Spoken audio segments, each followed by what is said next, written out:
और वो क्या है? कर्ज। कर्ज कर्ज किसी से कर्ज लेना, किसी से लोन लेना। भाई कर्ज तो हमारी जरूरत है ना, कर्ज तो हम लेते हैं दुनिया में, मगर अल्लाह के नबी कर्ज से पनाह मांगते हैं। अल्लाह के रसूल नमाज में दुआ करते थे, अल्लाहुम्मा इन्नी अऊज़ु बिका मिनल माअसमी वल मगरम, ऐ अल्लाह मैं तेरी पनाह चाहता हूं गुनाहों से और कर्ज से। जब इंसान कर्ज लेता है ना तो झूठ बोलता है, वादा खिलाफी करता है, जबान का पक्का नहीं होता है। कर्ज इंसान बहुत मजबूरी में लेता है, ले सकता है, हराम नहीं है, मगर जिंदगी में अगर कर्ज लिया है तो उसको चुका के जाओ। अल्लाह के नबी फरमाते हैं युगफरु लिश्शहीदी, जो अल्लाह के रास्ते में शहीद हो जाए उसके सारे गुनाह माफ हो जाएंगे, इल्लत दैन, मगर कर्ज माफ नहीं होगा। अल्लाह के राह में शहीद हो गया, जान चली गई उसकी, सारे गुनाह माफ हो गए, मगर कर्जा माफ नहीं होगा, कर्जा देना पड़ेगा उसके वारिसों से। यहाँ बाप का इंतकाल होता है तो बेटे बैठ करके बंटवारा करते हैं, अब्बा की जमीन और खेत और माँ के जेवरात किसको किसको मिलेंगे। भाई साहब, किसी के मरने के बाद शरीयत कहती है पहला काम क्या करना है, उसके कफन दफन का इंतजाम उसके तरके में से करना है। पता नहीं आप क्या क्या रिवाज, हमारे बनारस में ये रिवाज है कि इंतकाल होने के बाद जो दामाद होता है या बहनोई होता है वो आकर के पैसा देता है कफन का, दफन का, कहीं 500 देता है, कहीं 1000 देता है। तो अब वो एक तरीके से एक रिवाज बन गया है। अब ये रिवाज मुझे नहीं समझ में आता कि इसकी क्या जरूरत है।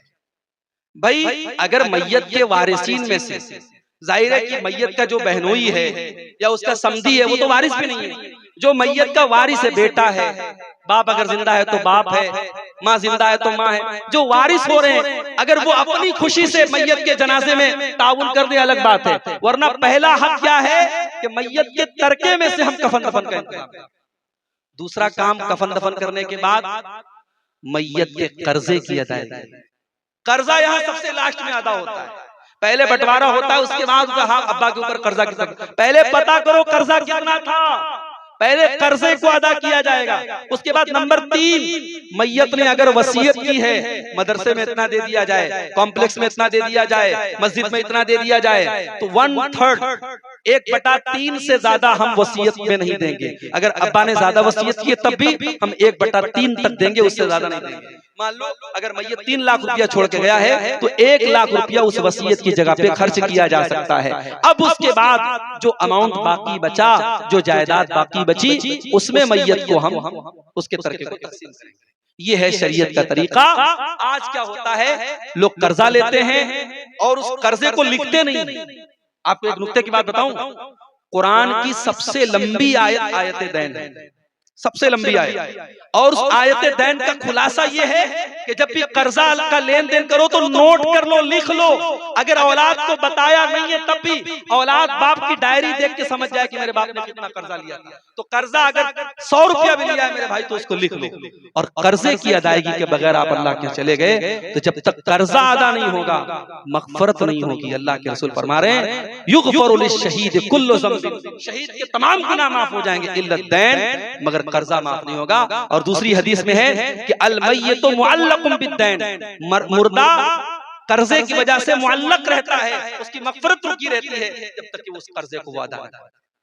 तो ठीक है, अल्लाह ताला हम सबको कर्जे की अदायगी को जिंदगी में करने की तौफीक। मस्जिद का चंदा मस्जिद के अलावा कब्रिस्तान वगैरह में खर्च कर सकते हैं या नहीं, जबकि मस्जिद, ईदगाह और कब्रिस्तान की एक ही कमेटी है। देखिए, अगर चंदा देने वाले ने वाज़े तौर पर कहा है कि मेरा चंदा मस्जिद में दिया जाए, तो अब उसकी हैसियत एक तरीके से वक्फ की होगी। वो चंदा उसने मस्जिद के लिए वक्फ कर दिया, अब उसको आप दूसरी जगह ट्रांसफर नहीं कर सकते। जो शरीयत का मसला यही है कि अगर मस्जिद के लिए उसने दिया है तो मस्जिद ही में खर्च करे। कमेटी एक तो अलग बात है, कमेटी एक होने से वो फंड एक नहीं हो जाएगा। इसलिए कहीं कहीं जो रसीद होती है, रसीद पर वजाहत होती है कि किस मद में दिया जा रहा है। अगर कब्रिस्तान, मस्जिद और मदरसा तीनों की एक कमेटी है तब भी रसीद पर इस बात की वजाहत होनी चाहिए कि ये चंदा कहाँ दिया जा रहा है। मस्जिद के लिए तो मस्जिद में ही देना चाहिए। तो 2 चीजें और बयान करके बात खत्म कर रहा हूं। हमारी नेकियों को, औरत अपने शौहर से मिलने जाना चाहती है, अच्छा खुला बोला, खुला, अच्छा खुला लेना चाहती है औरत, अपने शौहर से खुला लेना चाहती है, उस औरत को क्या करना होगा, कुरान और हदीस से बयान कीजिए। देखिए, चूंकि हमारे यहाँ इस्लामी हुकूमत भी नहीं है और कोई दारुल क़ज़ा भी नहीं है। अगर किसी इलाके में दारुल क़ज़ा का सिस्टम है, जहाँ बाकायदा उलमा की एक कमेटी है और वो खुला और तलाक के मसले को हैंडल करते हैं कुरान और सुन्नत की रोशनी में, तो अच्छी बात है।